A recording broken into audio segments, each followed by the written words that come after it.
tell the folks so that they get the most value out of our conversation.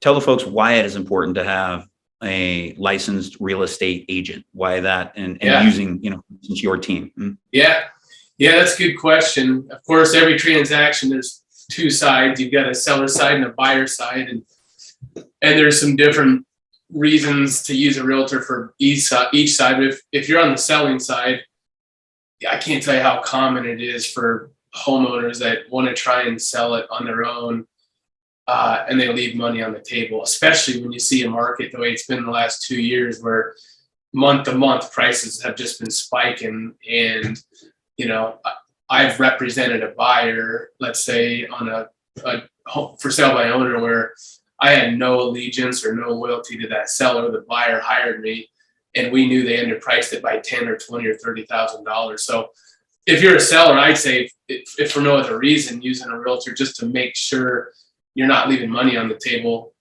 Most people, if you're a seller, the reason they don't want to use an agent is because they think they're saving a ton of money.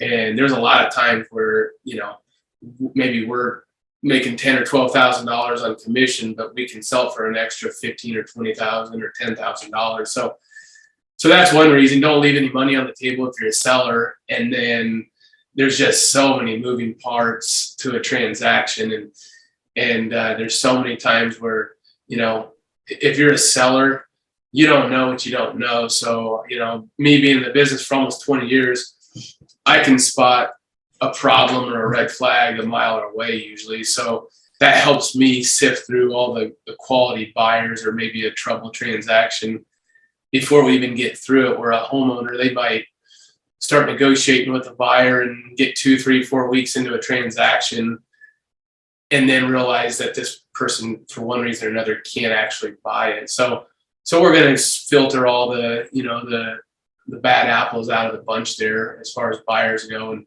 figure out which ones are the best buyers and which ones can actually perform, and then make sure the title's brought up properly, abstracts updated, make sure if there's any issues. Another thing we've had a lot of problems with lately is the appraisals, because prices have been spiking. We're selling them a lot higher than what the appraisal will come in.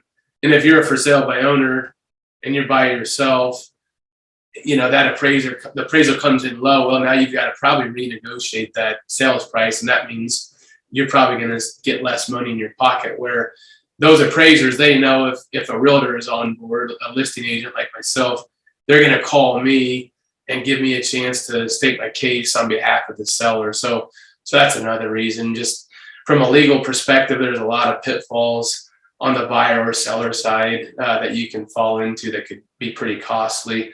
And then you can leave money on the table. And the reverse is true. If you're a buyer, you don't want to spend $300,000 on a $270,000 house.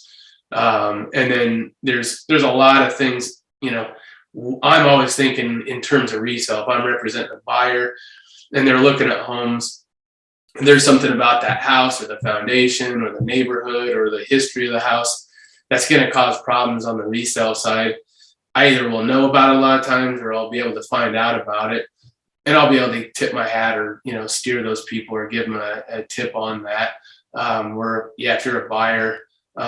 If you're a buyer, you're not paying any commission anyway, so you're really silly to not use an agent on the buyer side, because you really, biggest transaction, the biggest purchase of your life, why not have a professional helping you, especially if you don't have to pay for it.